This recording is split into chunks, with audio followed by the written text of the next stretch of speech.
Minister, we understand that you've spoken to Chloe's dad, Dustin, this afternoon. What did you have to say to him? Thanks very much, Carrie. I did speak with Dustin, and as a dad of a 7-year-old, I can only imagine the heartache and challenge that he and his family are going through. First thing is, I think he's about as good a dad as anyone could ever hope to be or anyone could hope to have. The second thing is, Dustin really wanted two things. One, to see that we've got a commitment to try to increase and really increase the survival rate. And what happened with leukemia is what we want to do with brain cancer and childhood brain cancer in particular, where in the 60s the leukemia survival rate was down around 10%. Now in Australia, depending on the type, it's up near 80%. So it's taken a long while, but it's been a dramatic transformation. The second thing is more funding. And you were right last night. You can't just take from one tragic disease or condition to give to another. There has to be increased funding, and that's what we're going to do. We'll be doubling medical research funding over the next 5 years, and that includes brain cancer as part of it. I feel like, Minister, though, it doesn't need a little bit of money. It needs a lot of money. It needs a lot of money over a sustained period of time. That's a huge commitment, you know. The fact that survival rates haven't changed nearly 30 years is because this isn't going to change overnight. So is the government prepared to fund this long term, and how much money are you prepared to put aside? Well, I think you're absolutely right about long-term funding. So what we'll be doing is doubling the medical research funding from $800 million a year with another $800 million a year over the next 5 years. So that's the largest increase in medical research funding. How much of that will be in the area of brain cancer? Well, I think it's the scientists themselves that determine it, but there are three big things that I'm working on now. I've only been in the job just over 2 months, but there are three childhood cancer initiatives. One is a childhood cancer program, building on the Prime Minister's own announcement in this area a few months ago.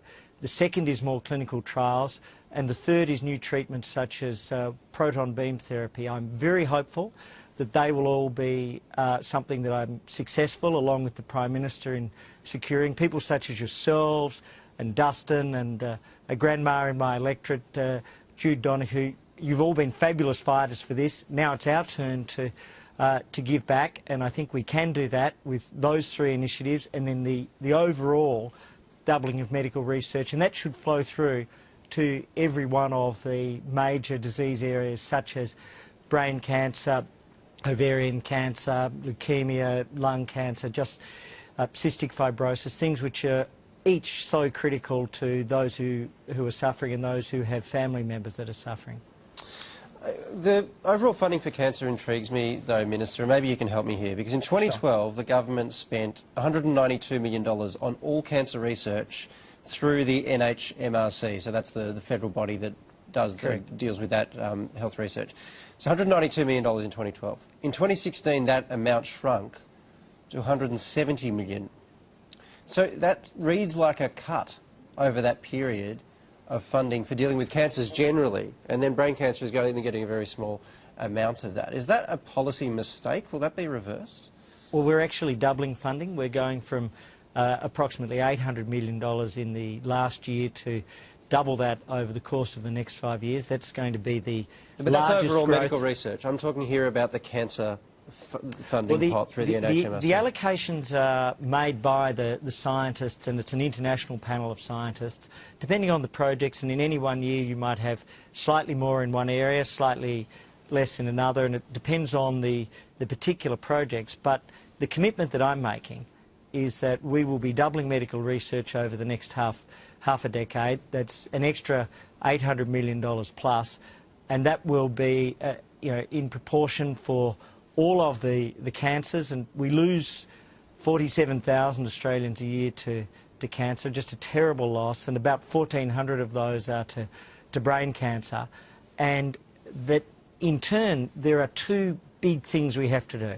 One, to increase the overall funding, and in particular to individual cancers, but also to new types of treatment that I've seen at the Murdoch Children's Research Institute, at Peter MacCallum, things such as genetic sequencing, immunotherapy that can work across all cancers, and then also to increase the cooperation, because this is a global challenge. The survival rates in Australia are at the highest level of anywhere in the world. So we're doing as well as anybody, but we'll be able to do better if we cooperate. And only today I was fortunate to work with that fabulous Australian Andrew Forrest, who is putting together an Ending Cancer initiative as a global cooperative where different areas will specialise in particular cancers. So really the thing that Carrie and Dustin and others are talking about. So it's those two things, cooperation but more funding. And Minister, we know money doesn't grow on trees, but the proof is there that you invest in research, survival rates will come down, and there are not many brain cancer survivors to knock on your door, so we're all going to do our bit, and we will hold you to... As you should. Yeah, and we will hold you to that, because we don't have a mass group here to make this change. So we need you to stand by that commitment, and we really look forward to seeing survival rates coming down. Thanks so much for your time. Can I say thank you for what you've done? I appreciate that. Thank you very much.